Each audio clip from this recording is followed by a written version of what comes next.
मीरपुर नाम के शहर में तेजस अपनी पत्नी नीरू के साथ रहता था। पति पत्नी दोनों ही नौकरी करते थे। एक दिन तेजस गांव अपनी माँ के पास फोन करता है। हेलो, प्रणाम माँ।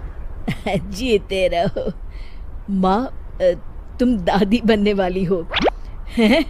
अरे वाह, ठीक है बेटा, मैं कल ही आती हूँ। जब माँ जी शहर पहुंची तो बेटे बहू ने बहुत अच्छे से स्वागत किया। लीजिए माँ जी, चाय। अरे गर्मा गर्म पकोड़े ले आओ माँ के लिए। नीरू रसोई में गई और 2 मिनट में ही पकोड़े ले आई। जी ये लीजिए। बहू जादू से बनाए हैं क्या? अभी तो रसोई में गई थी। यम्मी।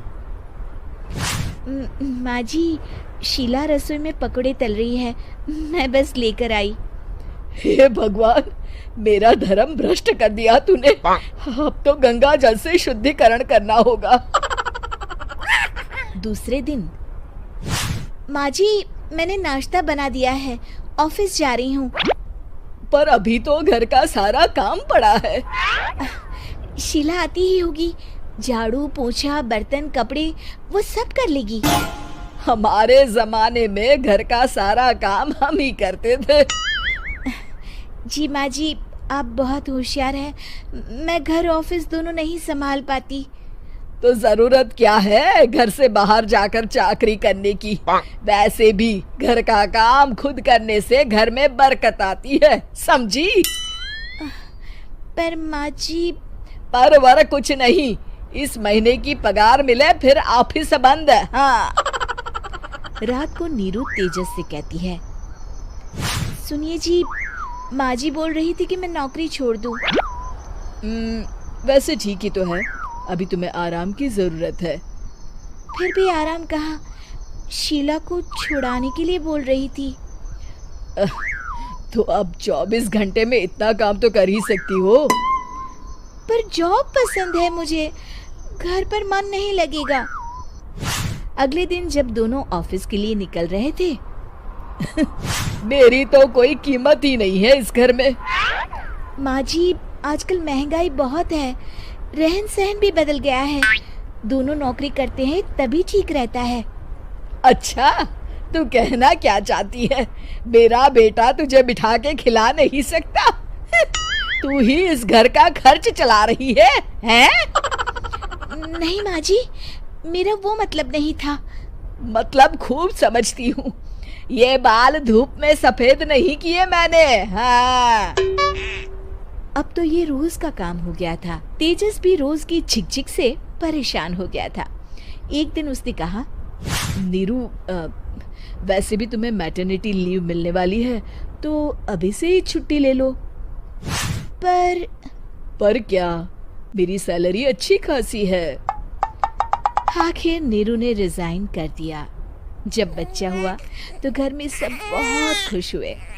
कुछ दिनों बाद तेजस फाइल देख रहा था। क्या हुआ तेजस, कुछ परेशान लग रहे हो? हाँ, वो हमारी जितनी सेविंग्स थी वो तो हॉस्पिटल में और छठी के फंक्शन में खत्म हो गई है नीरू। और अभी वैसे मंदी चल रही है तो मैं बोल रही थी कल मुन्ना को हेपेटाइटिस का टीका लगवाना है। नीरू, क्या पोस्टपोन नहीं कर सकते? नहीं जी, बिल्कुल नहीं। अब तेजस को समझ में आ रहा था कि उससे गलती हुई है। पैसों की कमी का असर घर के माहौल पर भी पड़ रहा था। अगले दिन, बेटा मेरा चश्मा और ये दवाइयाँ ले आना, पर्चा देते हुए माँ जी ने कहा। जी।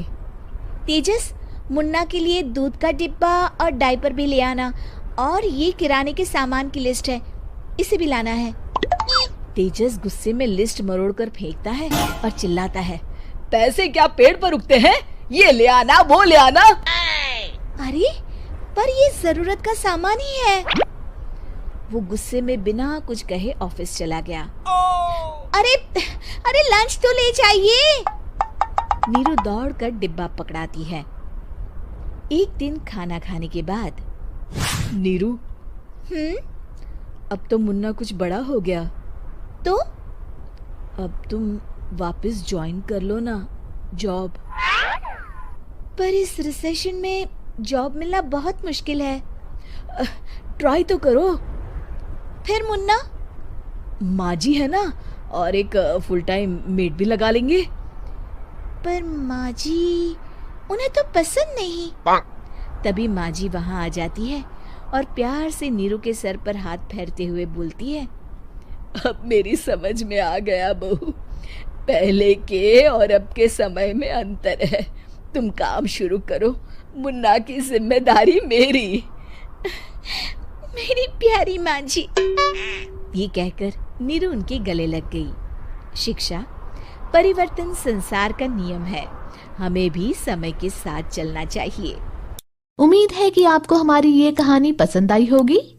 कृपया हमारे चैनल को सब्सक्राइब करें और सभी अपडेट्स के लिए बेल आइकन जरूर क्लिक करें। और हाँ, वीडियो लाइक और शेयर करना मत भूलिएगा। Bye bye.